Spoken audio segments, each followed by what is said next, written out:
We always have people coming into the shop trying to figure out what size tire will work on their bike. They want something narrower, they want something wider, they want something more aggressive. So today we're going to go through how to determine what size tires will be compatible on your bike and how to do it using what we call the ISO or the ETRTO number, which is the most accurate way to figure out what size you have on your bike and what will work. So without getting too into the weeds, tires will have different markings to indicate the size. The standard or traditional marking here in this case is 28 inches by 1.25, and then kind of the standard metric designation. The best way to determine the size of your tire to make sure it'll be compatible is to use what's called the ISO or the ETRTO number. This will usually be 2 numbers with a dash followed by 3 numbers, which shows the width of the tire in millimeters, followed by the diameter of your wheel. Because then you can see what tires will be compatible with your rim, and it's really easy to see what the difference in width will be and making sure you have one that will work with the diameter of your tire. So inch designations on tires tend to be the most complicated because you can have lots of different tires labeled with 16 inch or 26 inch, but they actually are different diameters. So in the example of the 2 tires that we have here, this one's labeled as a 16 by 1.75, but if we look at the ISO, which is the width of the tire in millimeters and the diameter of the tire in millimeters, we see that this is 44 millimeters wide and has a diameter of 305. The one next to it also is labeled as a 16-inch tire with a width of 1.35, but if we look at the ISO number on this one, it's 35 millimeters wide and a 349 diameter. So although they're both 16-inch tires, one is noticeably smaller than the other. You can actually even pass it through the other tire. Now on this mountain bike tire, we can see that it's in traditional sizing, a 29 by 2.25 inch tire. If we go to the ETRTO or ISO number, we can see that the width is between 54 and 56 millimeters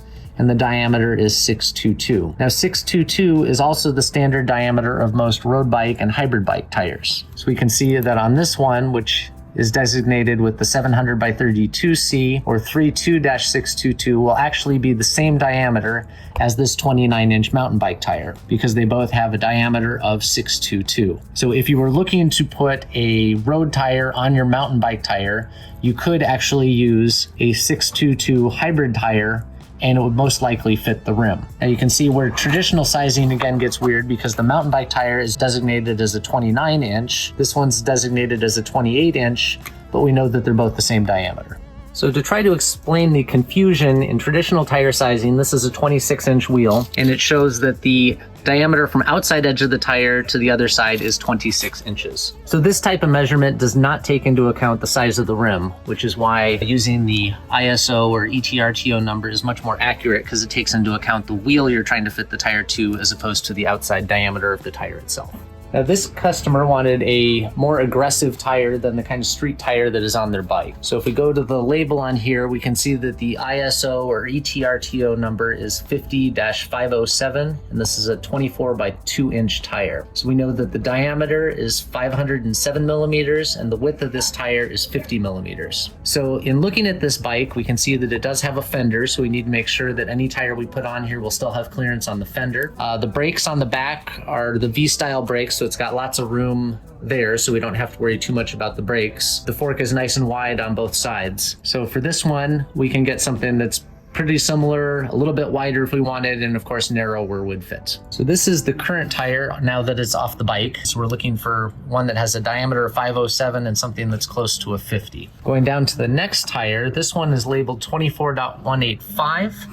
But we actually have to rotate the tire a little bit in order to find the ISO or ETRTO number. So we can see that this is the same diameter, 507, and the same width, 50, even though that this one's labeled 1.85 and the other one was labeled 2 inches. Now if we go to yet another tire, this one is also labeled 24 inches. It's a little bit narrower, but we can see that this one's a 547. So we know that this tire would not be compatible with that rim because it's wider in diameter. So despite the fact that it's labeled 24, this tire would not work. That's why this number is so critical when trying to find tube sizes or tire sizes for your bike. It's important to check both the front and rear spacing on the frame and fenders to make sure that you have room, because what might work on the front might not on the back.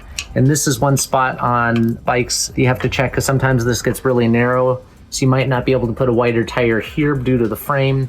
even though it would clear the brakes, the fender, and everything else. So we now have the new tires on the bike, and you can see that everything fits, clears the fenders. So there we can see it's the same width, new tire, more tread, and we have all the frame clearance and everything that we needed.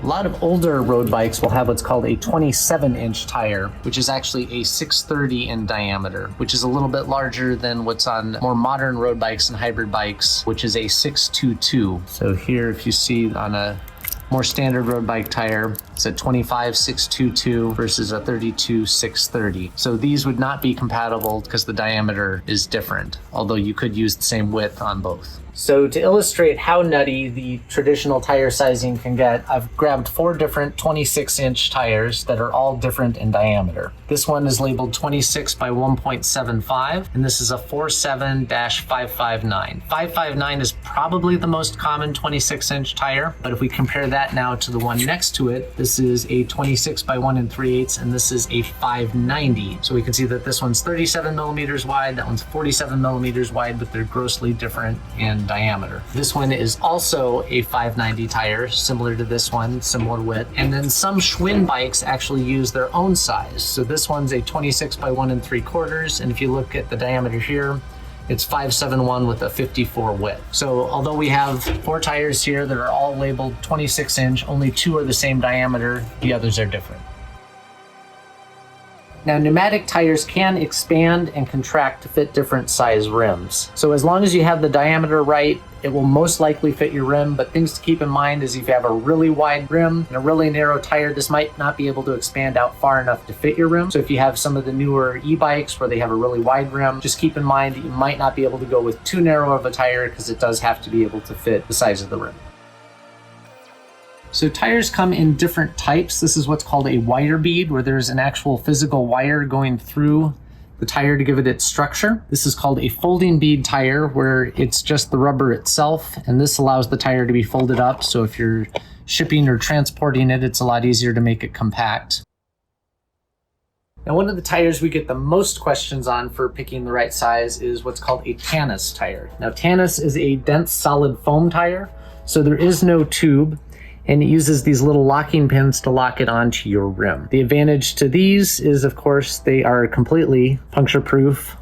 There's no tube to deal with, nothing to ever go flat. So it makes it a real great commuting tire around town anytime you don't want to have to worry about carrying a pump or a patch kit. The tire cannot expand or contract to fit the rim like you get with a pneumatic.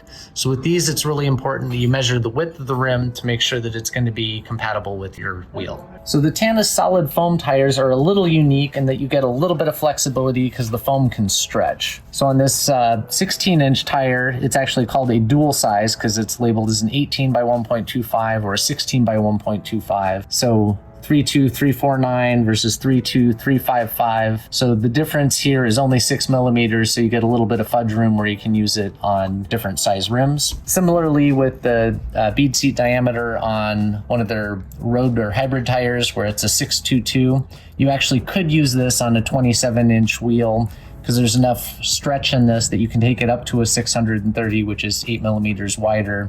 You do just have to make sure that if you're using it on a 27-inch wheel, that you do have a clincher rim so you have something for the locking pins to snap under.